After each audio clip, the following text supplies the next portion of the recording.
For many of us, myself included, at this juncture, our ability to drive is our money. Our vehicles are our money. Our phones are our money. The last thing we need is any negative encounter with law enforcement because it will prove costly one way or another to us. Now, before I go further into this particular segment of the Gig Geezer, I'm sharing content that may affect all of us. And this is based on a series of content that I have compiled starting out of the state of Tennessee, in which there have been various media reports about drivers being arrested for DUI only to find out that they've tested sober. One TV station, WSVM out of Nashville, has been documenting stories and cases now for several years.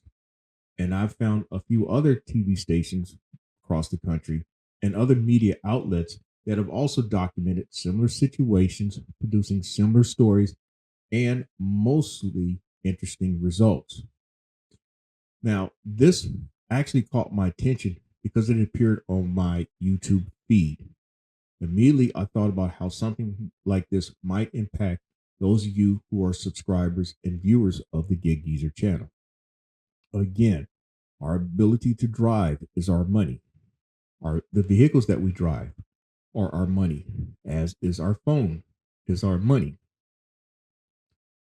From an overall view, WSVM uncovered that between 2017 and 2023, that more than 600 people arrested for DUI had proved to be sober. We're talking about 0.0 in their blood tests that examined for drugs and alcohol being in their system at the time of their arrest. New this morning, a WSMV-4 investigation has uncovered just how many Tennesseans have been charged with a DUI and were completely sober at that time. Wait until you see how often this is happening. It is the latest bombshell discovery in Jeremy Finley's sobering problem investigation. One by one, we've told you their stories. Mothers who lost temporary custody of their children, fathers who lost jobs and insurance, case after case of sober drivers charged with DUI. But we didn't know how often it was happening until this morning. Following our sobering problems investigations, the TBI compiled all of the cases of people charged with DUI in this 7-year period who had no alcohol or drugs in their system. Turns out it wasn't dozens, but more than 600 Tennesseans, 609 to be exact, innocent drivers totally sober charged with DUI. For perspective, if all of the sober drivers charged with DUI went to the Ryman, they would take up more than half of the seats in the upper balcony. It's a miscarriage of justice. We shared our findings with Xavier Gray, the latest Tennessean we found arrested for DUI, whose blood work shows was completely sober at the time of his arrest. I knew nothing was in my system. I thought I was a special situation, but it looks like I'm not. The first part of the data was gathered at the request of State Representative Lowell Russell, who watched our sobering problems investigations. I've seen the news stories that you all did. One of his constituents was arrested for DUI and was also sober at the time. And that data doesn't even include how often it's happened in 2024. Xavier Gray's arrest happened this year. Now, what we got to take also into consideration is that the arresting officer, at least in practice and application, is to make a series of determinations based on their training and their professional judgment. There were instances in which the arresting officer alleged that the person reeked of alcohol or their vehicle reeked of alcohol, prompting them to conduct tests to determine whether a person may be under the influence. Oftentimes, the person who was arrested failed a field sobriety test, but it doesn't often take into account that person's health or age. In these situations, these Tennessee motorists had to wait several months usually between 5 and 6 months, but as many as 8 months due to a backlog at the Tennessee Bureau of Investigation's lab before their blood tests taken at the time of their arrest had returned with what should have been exonerating information. Now, I pose this question. What are some of the effects when an individual has been arrested for something like DUI, for something that they're not guilty of? Well, a few things come to mind. There's a great likelihood of a loss of job and or earnings. Their auto insurance coverage may be raided or revoked. Obviously, a loss of money. Their reputations may be lost because of the posting of their mugshots, which are public record. Mugshots are public record, and therefore there's a market of people that will post mugshots on social media and various websites. What's another effect of being arrested for something that you're actually not guilty of? Your health, due to the stress of the situation. Now, I viewed and downloaded about a dozen reports from various TV stations, as well as a couple of articles from various websites with the content that I'm about to share. The first one involves these arresting officers and the use of their body cameras. What I found out, according to one article, is that state troopers in Tennessee are allowed to mute and cut off their body cameras during the course of a stop. Now, how does this involve then a DUI arrest being, how does this involve a DUI arrest that turned out to be a sober person? In our sobering problem investigations, how you can be sober in Tennessee and still be arrested for DUI. If it happened to you, you may think body camera footage would capture it all to prove your innocence. You would hope it would, but Chief Investigator Jeremy Finley uncovers what state troopers are allowed to do while they're recording you. There's something that happens as Thomas Manis is about to be arrested for DUI. As the troopers go to the back of the squad car to talk, the audio is turned off. And that got us wondering, are they able to do that? Especially given that after Manis was arrested for DUI, his blood work showed he was completely sober, and now he's suing both troopers. So we filed an open records request and got the THB's body cam policy. Well, the first thing you read in this subsection is that body cameras are supposed to remain activated and not deactivated when, for example, someone like Manis is pulled over. But there are exceptions. Look, the audio can be turned off during communication with other law enforcement. It means what troopers talk about, if you're pulled over, you'll never know. It's never necessary. And that's a problem for attorneys like Seth Crabtree, who specialize in defending people charged with DUI, especially for clients who are sober at the time of their arrest. If you're not doing anything wrong, you want that body cam rolling. It's a bad look, I think, for law enforcement to record an entire interaction with the public and their investigation and then kill the cam. Well, in this guy's situation, the policeman turned off his body camera, but it was deemed legal for the police to do that. The person who was arrested has sued the state of Tennessee for false arrest and unlawful seizure. But according to state policy, the body camera is supposed to be always activated and not deactivated, but their camera can be turned off during lawful communication with other law enforcement personnel, and what they talk about may not be known.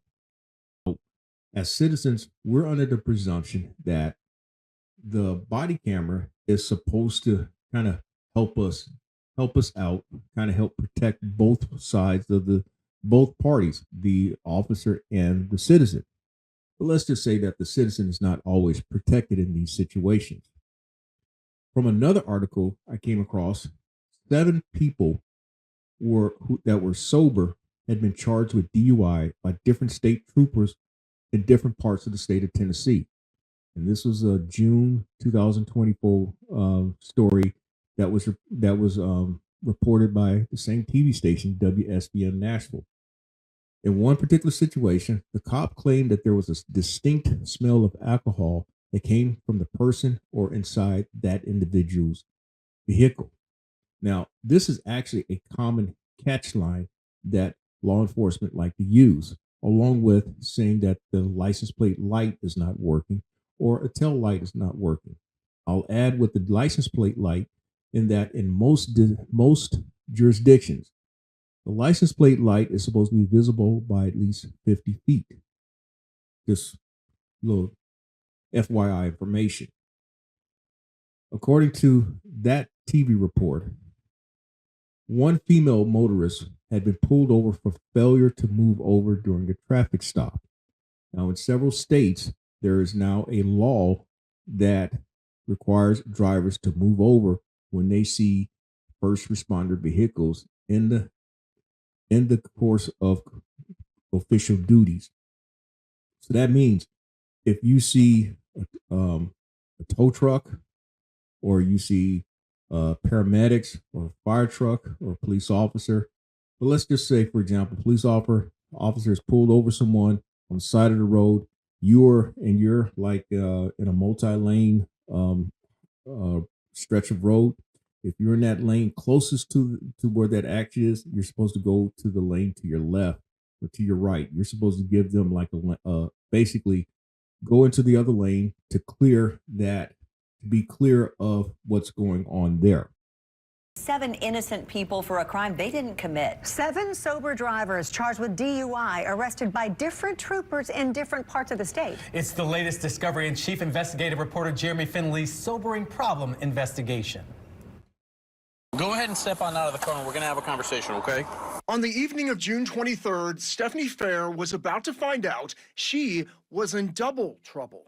There's a very distinct odor of alcohol that comes from either a person or inside the vehicle. Right. Okay. I understand, but I, on my life, I don't drink alcohol. I just ate.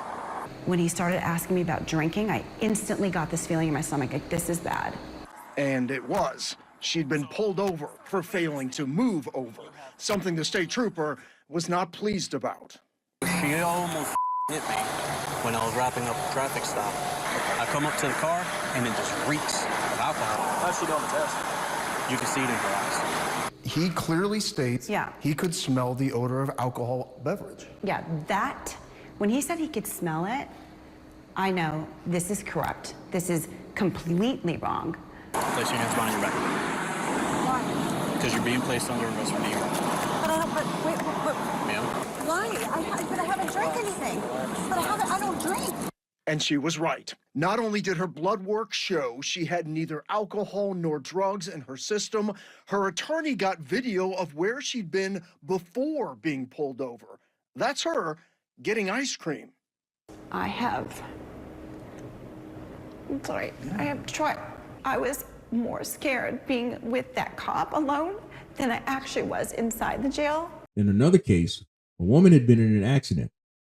Her car had flipped over. Police had her to do a field sobriety test. She told them that she couldn't do it being in pain. But guess what?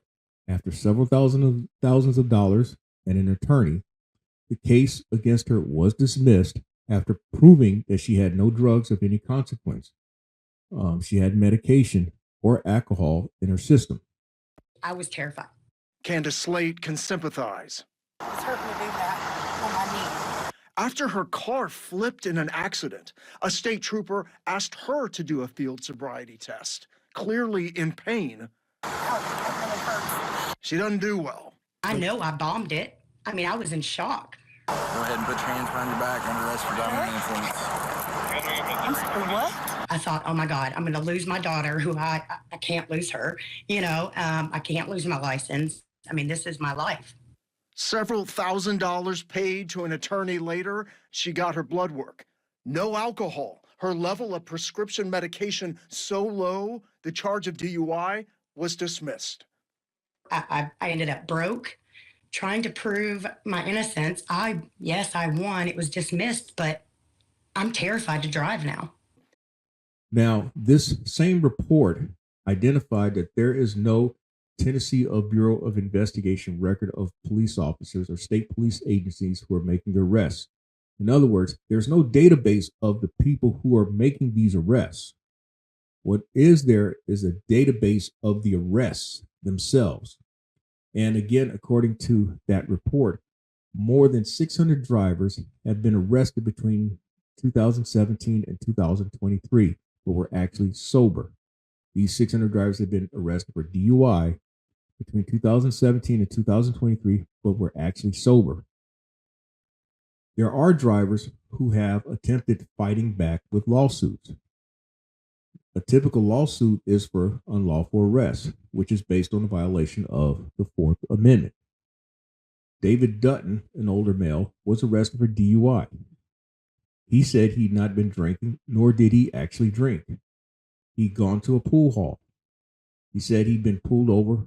He said he was pulled over by police due to a taillight not working and allegedly for drifting onto the shoulder of the road.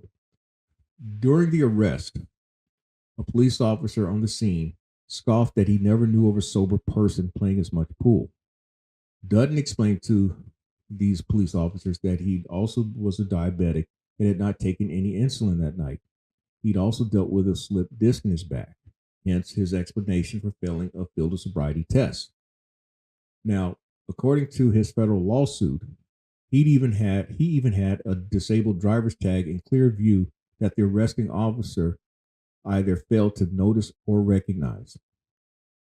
Additional information that's been provided in this lawsuit is that Dutton was age 75 at the time of his arrest. His attorney referred to a National Highway Traffic Safety Administration guideline that noted people over age 65 were more likely to fail field of sobriety tests due to various medical conditions. He's older. Let's cuff him in the front. An arrest almost exactly a year ago tonight is now the subject of a federal lawsuit. I was just without balance. Gotcha. That's David Dutton on August 17th last year, having just played pool, pulled over by Rutherford County Deputy Zach Williams. Listen to what Williams says about pool players before Dutton is given his field sobriety test. Never known a sober person to shoot much pool. Oh, I know. Despite Williams admitting health problems, including not taking insulin that night for his diabetes and suffering from a slipped disc, he's arrested for DUI after failing the field sobriety test. 5 months later, blood tests showed he was completely sober the entire time. I know he doesn't drink. Now Williams is suing, pointing out something we didn't even notice in the body camera footage. Take a look. He has a disabled driver's tag. The lawsuit also cites this from a DUI detection instruction guide by the National Highway Traffic and Safety Administration that people over 65 years old with back problems have difficulty performing the test. Here's what Dutton told Deputy Williams about his back. Said he'd been dealing with a disc for 45 years? Oh, yeah. And Dutton was 75 years old at the time. Remember, NHTSA advises anyone 65 or older with health problems can fail the test. The lawsuit blames the Sheriff's Department for not providing training on how to distinguish between medical conditions and alcohol or drug impairment. He is suing the Rutherford County, Tennessee Sheriff Department for $400,000. The 2026 trial date has been set.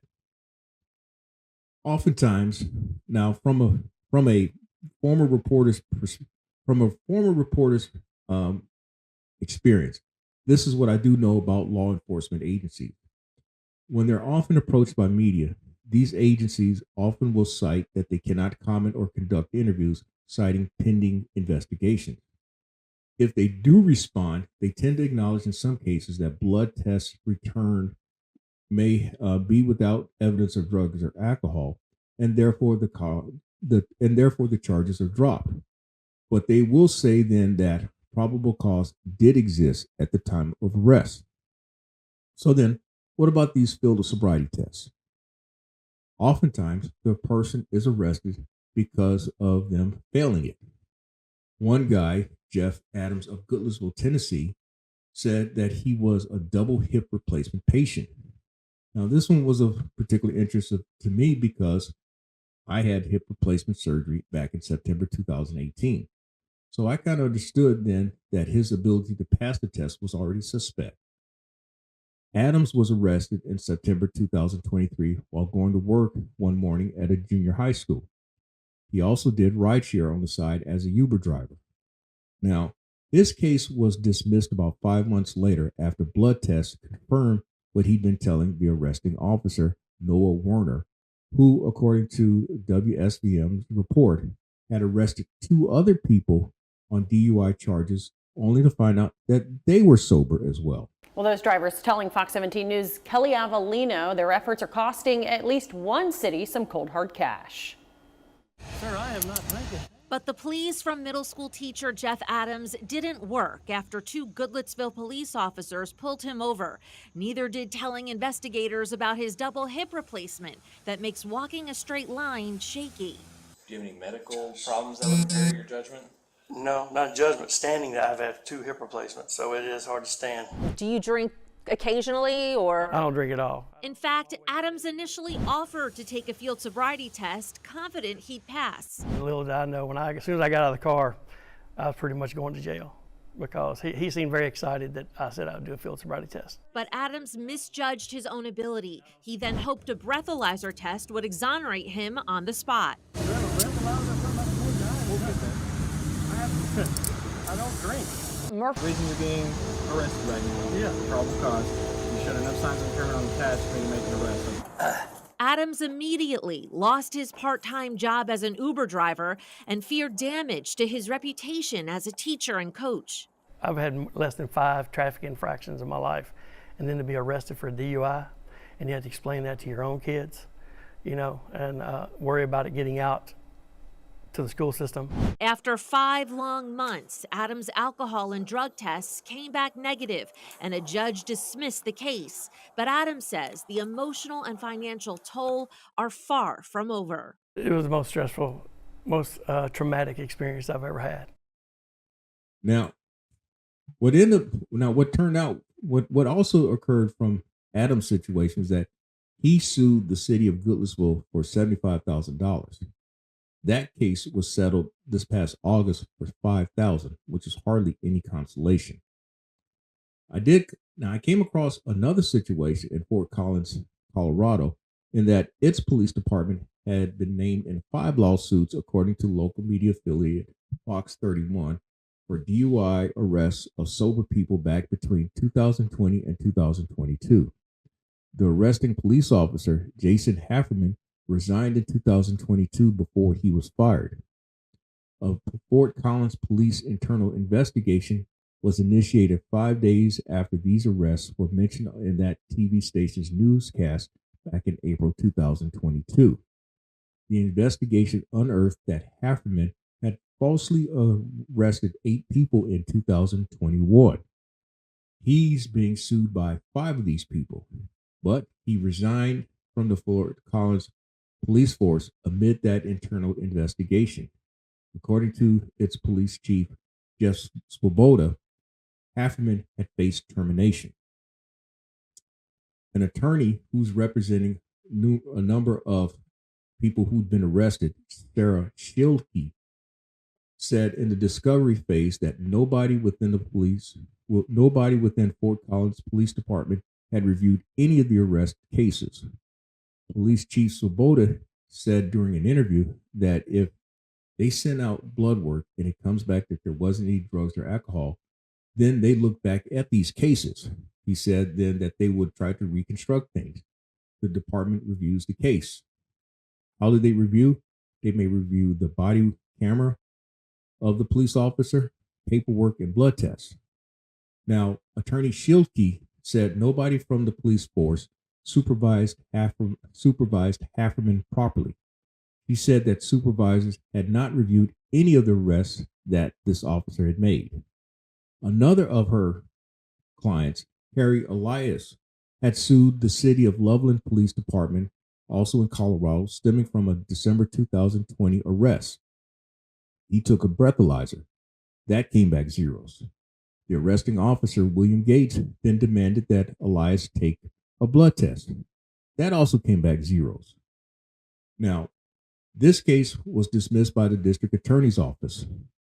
Elias followed up with a federal lawsuit that was filed in 2022. The city of Loveland has agreed to pay a Northern Colorado man $400,000 over this 2020 DUI arrest. Breath and blood tests later showed the man had not been drinking and did not have drugs in his system. It was actually the second time the same man was stopped by police for DUI, and the second time all testing came back negative. The driver, Harry Elias, says what happened was baffling. Brian Moss talked to both Elias and his lawyer today. So, Brian, what are they saying? Well, his lawyer says these wrongful arrests that we've seen more than once are due to what she calls a culture of competitive pursuit of DUI arrests by police departments without regard for the driver's innocence. She calls it the gamification of DUI arrests. The lawyer goes on to say, with innocent lives at stake, DUI enforcement should not be a competition. How much have you had to drink tonight? This was the 2020 Loveland DUI stop that is now costing that city $400,000. Well, I smell the overwhelming odor of alcohol coming from your vehicle. Loveland police officer William Gates stopped Windsor resident Harris Elias, saying Elias failed to signal and was driving only 18 miles an hour in a 45-mile-an-hour zone. The entire system is set up to just go after people for no legal or logical reason. Police arrested Elias for DUI, but a breath test showed no alcohol, and a follow-up blood test showed nothing in Elias's system. I'm under stress. My freedom is at stake, sir. Now Loveland will pay Elias $400,000 to settle his lawsuit over the DUI arrest, although the city and police are not admitting any wrongdoing. It sounds like a lot of money, but but my gosh, what they did was atrocious. Elias's lawyer blames this arrest and others on incentives offered to officers for whoever makes the most DUI arrests, awards, honors, and accolades. If we're incentivizing and patting them on the back for the quantity of DUI arrests that they're making without caring at all for the quality of them, that's a disgusting and terrible system that's going to hurt more and more innocent people. Oddly, this very same thing happened to Elias when a Fort Collins police officer also arrested him for a DUI, saying Elias smelled of alcohol.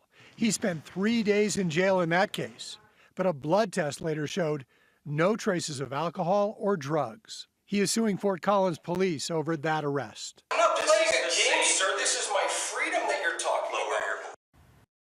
He won his case in December 2023 and was awarded $400,000.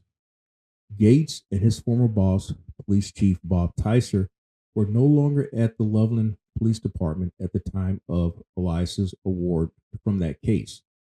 Tyser resigned shortly after the lawsuit was filed, and he took a similar job in Prescott Valley, Arizona.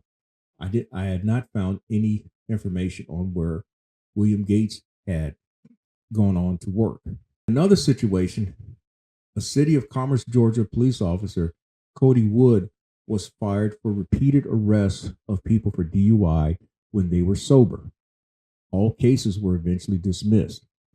The investigation of Woods cited failure to adhere to department policy over a series of 2023 arrests that were made, quote, made in error and failure to supervisor direction. The TV station that aired this particular officer's firing had invited the Georgia Department of Investigation to investigate all the incidents involving Wood. They turned down the invite because they said it lacked criminal activity on the part of the officer. So one might ask, when these law enforcement pull people over and arrest them for DUI only to find out that they're sober, is this a cash grab? Well, let's look at it this way. Going back to the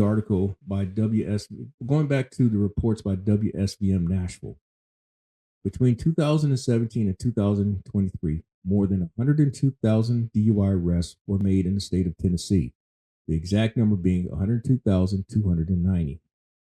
More than 600, the exact number being 609, returned that drivers did not have drugs or alcohol in their system at the time of arrest.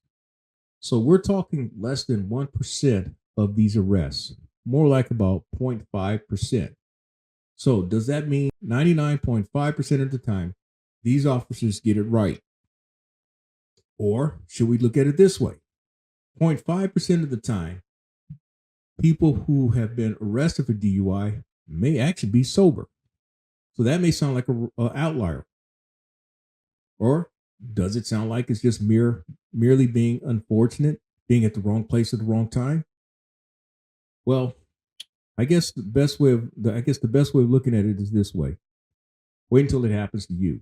But that's the reason why I'm doing this particular segment of the Gig Geezer. And by the way, if you like the content that's been provided in this segment or in any other segment, hit that subscribe button, give my content a thumbs up, share my content among others, and I definitely welcome comments in the section below. My reason for doing this is to bring it to your attention that while we're out here, there is the possibility that this can happen to you. It could happen to me. It could happen to any other gig worker or someone who does delivery and transport. Now, according to another media report out of Tennessee, it noted that nearly 12% of court cases involving DUIs are dismissed. In fact, the exact number being 11.46% of cases that go before the court were actually dismissed. So then, what are some of the incentives for police making these arrests? According to TV reports out of Tennessee, one officer, David Williams, a Rutherford County, Tennessee deputy, had been recognized by Mothers Against Drunk Driving as a top enforcer for DUI arrests. He charged 51 people for DUI in 2022. So in this case, it's a matter of recognition, a stroke of his ego. What's some other reasons? Potential promotion, potential bonuses or raises, departments receiving additional funding, or in some local government cases, it may be a leading source of revenue dollars. So what happens to some of these cops and law enforcement agencies and local governments if they are found to be liable or if they are found to have violated people's rights? In most cases, nothing. And then again, those who are found between the crosshairs of public and legal scrutiny often resign before the likelihood of termination. Then again, among some of the law enforcement officers who may be involved directly or indirectly, many of them move on to other agencies in similar capacities. And then again, if a settlement is reached, the law enforcement agency or local government often do not admit to any wrongdoing. In fact, they are likely to deny any liability. But what are some of the other ancillary effects of these DUI cases? Attorney fees, possible payment of local government fees, possible payment of lab testing fees. In fact, in some situations, when a person is arrested and until they have been proven innocent, some must comply with court orders and submit to breathalyzer tests before driving to prove that they're not drinking. So this brings in outside entities that actually profit off of these things. So there's one company called Intoxilock. They have a device that is linked to the ignitions of an individual's car. So that means that they must blow into that breathalyzer, and if it determines that they've not been drinking, then it allows them to be able to start the car. These people who use this must sign a contract and lease the equipment. Failure to pay that lease may result in collections. This is a racket. Everybody's connected to everybody. That's the reaction from the former president of A&M Records to what WSVM-4 Investigates has uncovered tonight. We found how people are profiting off the wrongful arrest of sober drivers charged with DUIs. The Grammy Award-winning music executive says he found out when his former pop star wife was arrested. Chief investigative reporter Jeremy Finley here with the latest in his sobering problem investigation. Yeah, last week we first told you about Stephanie Fair. She is the latest person we found to be sober when she was charged with DUI in Tennessee.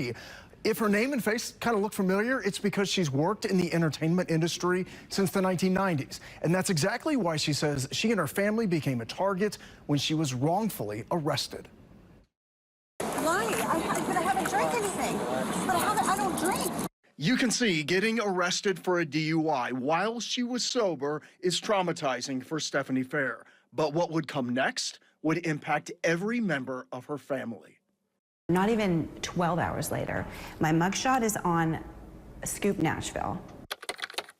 Fair's mugshot was posted to the Instagram account of Scoop Nashville, a site infamous for posting the photos of people charged with crimes. But Fair's arrest got more than 1,500 likes. Why? On her website, you can find the music videos from when she was part of the all-girl group Wild Orchid with her bandmate Fergie. She'd later go on to appear on Bravo TV for a reality show on Los Angeles mothers. She's married to Ron Fair, the Grammy Award-winning former president of A&M Records, described as a music mogul in Scoop's article. But it wasn't just Fair and her husband who were named in the post. And there was also another aspect to it that was very mean-spirited and dastardly and unacceptable, which was the tagging of our children. Following that post, the phone call started from St. Petersburg, Florida. This is so-and-so from Reputation Defenders. And it was straight up extortion 101. Hey, Ron, we see your wife's mugshot on there. Yeah, that's got to be terrible for you with, your profile and stuff. And we're able to take that down for the fee of $12,500. A lot of people don't understand how there's a business behind this. This is a racket. Everybody's connected to everybody. The Fairs rejected the calls. I'm not paying anybody to take anything down. There is a reputation management company called Reputation Defender. But in a statement to WSVM-4 Investigates, they have no record of reaching out to Ron Fair, saying they don't contact people following an arrest, and they believe someone may be impersonating the company. But that wasn't the only way someone was trying to profit off the DUI arrest of a woman whose blood work would later show was completely sober at the time of her arrest. Arrest pictures are public knowledge. Arrest pictures are something that can be posted on a website or social media or print publications. And so you've got people out there who actually profit off of this. And there are people who have sued these websites, these social media pages to have their mugshots removed, or they have demanded that their mugshots be removed, but these people charge them exorbitant fees to have it removed. In fact, in one situation, a Kentucky man was awarded more than $350,000, the exact number being $364,000, in his lawsuit against Nashville Scoop because it had profited off of people paying them to remove their mugshots. In fact, in his case, his lawsuit was that he had paid them, but they didn't do all that they said that they were going to do. And so he sued them citing extortion. That's what it almost amounts to. People are being extorted into having their pictures removed. So one of the more bizarre things about Nashville Scoop is that the guy who founded the website died earlier this year. And so the content that's been posted on that website remains in public space. So I'm going to end this segment of the Gig Geezer again with some of the other negative effects when a person might be arrested for DUI, but they are actually sober. There's the potential of lost job and earnings, auto insurance coverage being rated or revoked, loss of money, depending on the individual, could be temporary loss of custody of a child or children. Reputations are damaged because of also the public mugshots that are posted out there in social media or on websites or in their print publications. And then from the stress of all this, one's health. So that's all I have to share for this particular segment of the Gig Geezer. Again, this is really to bring to your attention what's going on out there. There's always the possibility of a motorist being pulled over by law enforcement. But as what I'm finding out, there's also the possibility of being pulled over and charged with something that you're completely innocent of, and something that can be very damaging. So with that, that's all I have to share for this particular segment of the Gig Geezer. If you like the content that's been provided in this segment or in any other segment, hit that subscribe button, give my content a thumbs up, share my content among others, and I definitely welcome comments in the section below. I'm in Wood Lane. As always, may your grind and may your hustle continue.